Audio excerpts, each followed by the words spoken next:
Welcome to Kirkkonummi. Kirkkonummi is a district near the capital enjoying rapid growth. Its rich history and diverse nature offer visitors a wide range of experiences. This tour has been funded by Västnyländska Kultursamfundet as an EU project. Kirkkonummi Past and Present. Rock paintings and other prehistoric finds tell of settlement in Kirkkonummi for nearly 10,000 years. Owing to the land rise, Stone Age sites are found across the municipality's central and northern areas. Grave mounds from the Bronze and Iron Ages are found close to the current coastline. One can still trace the medieval route known as the King's Road through the parish to where it meets the Porkkala Road postal route coming from the sea. The name Kirkkonummi, or Church Heath, is first documented in the year 1330, and the parish really lives up to its name. Kirkkonummi has no less than 5 churches.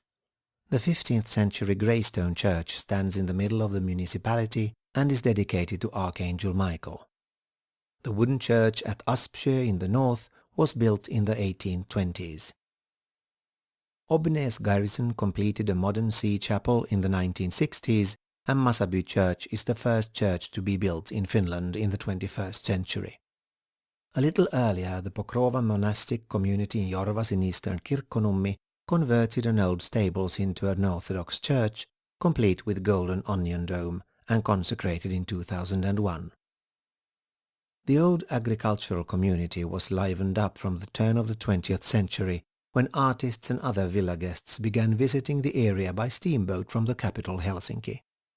Today, a number of national romantic architectural pearls still remain as reminders of the villa culture which flourished in the archipelago and along the coast.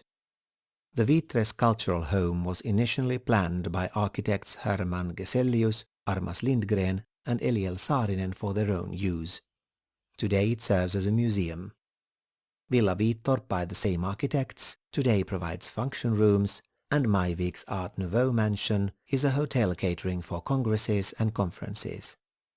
Famous people to have lived in Kirkkonummi include composer Robert Kajanus and architect Lars Sonck, whose great wooden villas have since disappeared.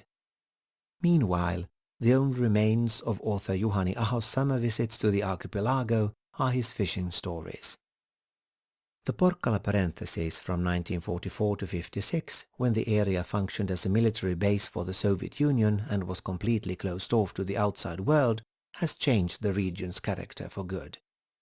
Large parts of the old stock of buildings were destroyed and the traditional cultural life disappeared.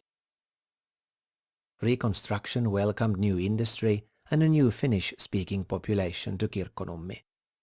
Finnish sugar and Nokia's cable factory relocated from Helsinki to Kirkkonummi, and the Finnish armed forces took over Obbones, turning it into a military zone in the service of the Gulf of Finland's marine defences.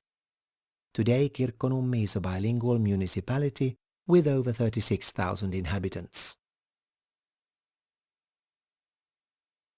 Ragvald's Open Air Museum. Ragvald's Open Air Museum is on the Old King's Road just 1.5 kilometers from the centre of Kirkkonummi. An information board with the layout of the museum's buildings can be found on the Överby Road outside the manor house.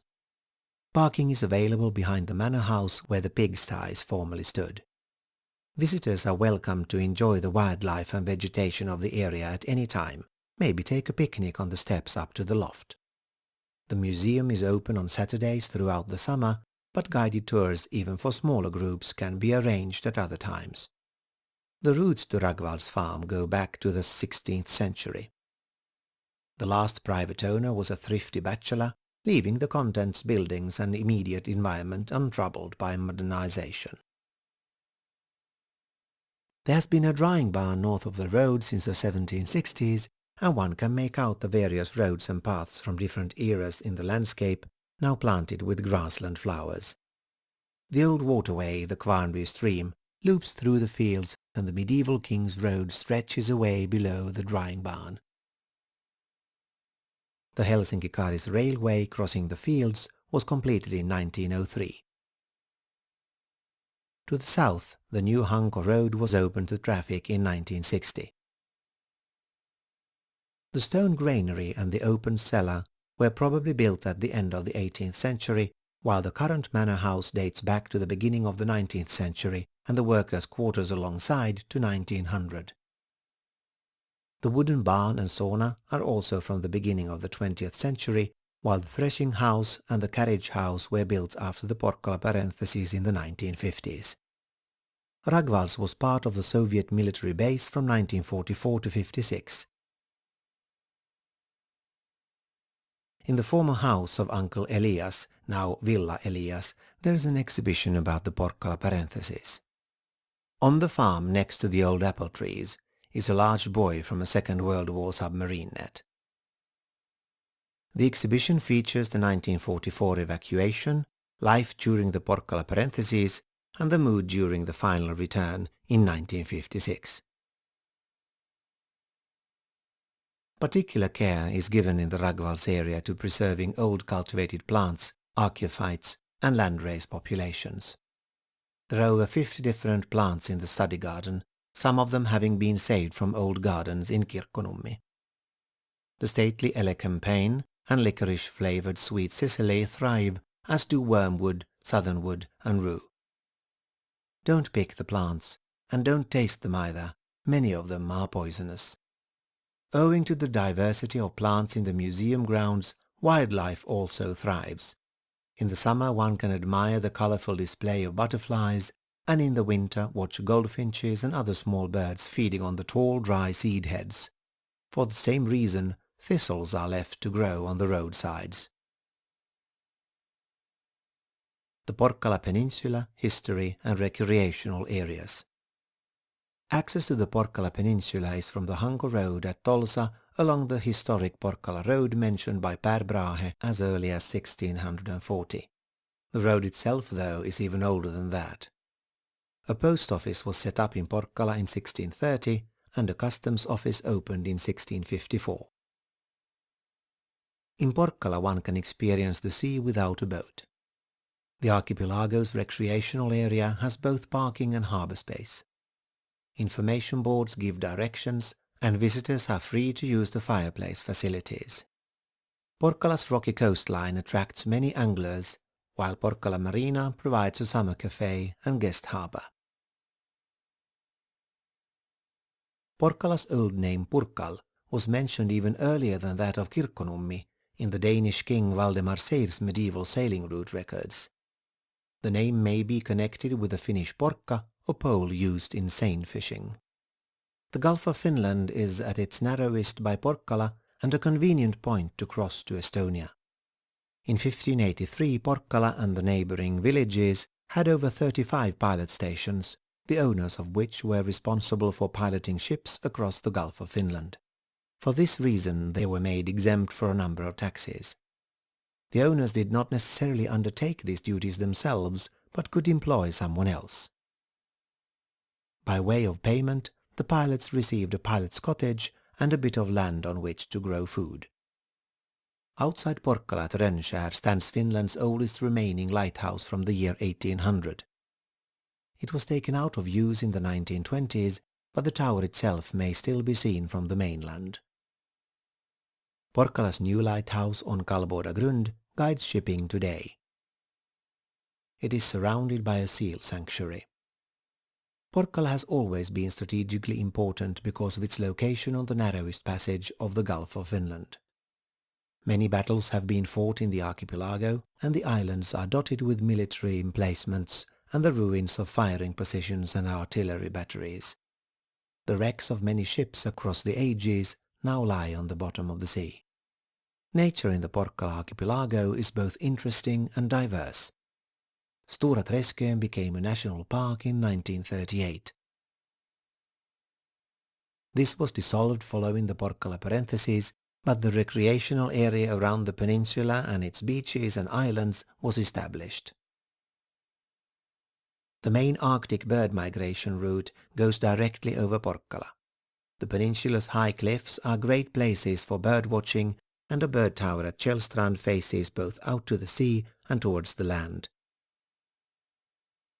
The tourist map of the Draget recreational area indicates a group of prehistoric grave mounds. The area receives many visitors, so please remember to respect plant life and not to disturb nesting birds. The Porkkala parenthesis. Throughout the ages, the Porkkala Peninsula has been a central point for shipping in the Gulf of Finland. Militarily too, the Gulf of Finland at its narrowest point has been of interest. The strategically placed peninsula was also later to give its name to the Soviet naval base, the construction of which originally started during the Russian era to protect St. Petersburg. In accordance with the ceasefire agreement signed in Moscow on the 19th of September 1944, Porkkala was to be leased out to the Soviet Union for 50 years. The area consisted of 380 square kilometers of land, most of Kirkkonummi including the Porkkala Peninsula and Upinniemi, the whole municipality of Degerby, and parts of Espoo, Siuntio and Ingo. Including the sea territories, the leased area consisted of about 1,000 square kilometers. The approximately 7,300 inhabitants were given 10 days to leave the area. The majority chose to stay in the neighboring areas or were granted land further away. People took whatever they could, household utensils, animals and agricultural tools, whatever they could manage. The Porkkala parenthesis meant the abandonment of a fertile, richly cultivated agricultural area which had been long of great importance in providing the capital Helsinki with food. A significant problem then arose for South Coast traffic, since the coastal railway, roads and shipping routes all crossed the military area. The situation was eased for rail traffic in 1947, when the coastal railway between Helsinki and Turku was given permission to recommence services. For security reasons, the carriage windows had to be blinded, giving rise to the talk of the world's longest tunnel. The purpose of the base was primarily to provide an effective barrier to the waters leading to what then was Leningrad. Moreover, the Soviet Union also maintained a firm hold over the southern coast of the Gulf of Finland. Secondly, it provided extremely powerful political pressure. With the cannons on the base, the Russians were perfectly capable of targeting Helsinki. One autumn day in 1955, word went around that the Soviet Union was to leave its naval base on the Porkkala Peninsula. The Soviet-leased area of about 1,000 square kilometers was being returned to Finland. Coverage in the international press was enormous when Finnish troops re-entered the area on the 26th of January 1956. Few of those who had been forced to leave their homes had believed they would ever see them again. The Soviet garrison's strength has been estimated at a good 10,000 men, but including civilians, the number stationed in the area at its height may well have been as much as 3 times that. The area housed 4 regiments and other special units, 100 or so tanks, and an airfield for jet fighters. Following the collapse of the Soviet Union, people who lived or stayed at the base have told of a quite ordinary garrison life. Officers with families were given their own houses. There was little to make the time pass, and homesickness was rife. Those who stayed there have remained more or less unknown. One of the few exceptions is Olympic gold medal winner Vladimir Kuts, who had begun his running career in Porkkala by winning the divisional championship at the Kirkkonummi sports ground. He later recalled that many of the soldiers there thought that they were stationed just outside Estonia, and that he himself had not known that he was running on Finnish ground. The churches within the area had been annexed to secular purposes and churchyards vandalized. Almost half the housing and the majority of business premises had been destroyed or transported to the Soviet Union, where building supplies were in very short supply owing to the war.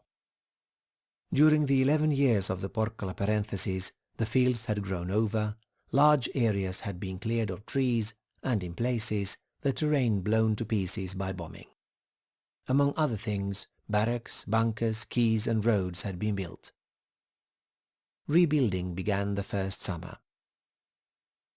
By 1960 the majority of the fields had been restored, and it was not long before almost all traces of the Soviet lease had disappeared. The former military area hides hundreds of military remains of historical interest. The border crossed Espoo to Lake Humaljärvi, through the Meikko wilderness to Siuntio, and from there to Ingo and Degerby. Boundary markers can still be seen on the Lake Meikko rocks. Old barbed wire can be found on the south side of the boundary, and the Meikko Lake shore is edged with bunkers guarding the border. These are usually placed on the edges of cliffs or hillocks to make them more difficult to distinguish from the natural landscape. The car park for the Meikko recreational area is in Kirkkonummi at the end of the Kvarnby road.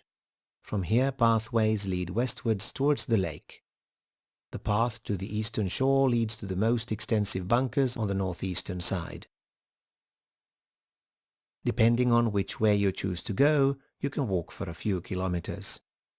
The Meikko wilderness is a protected area owing to its unique nature. Paths and fireplace facilities are provided for tourists.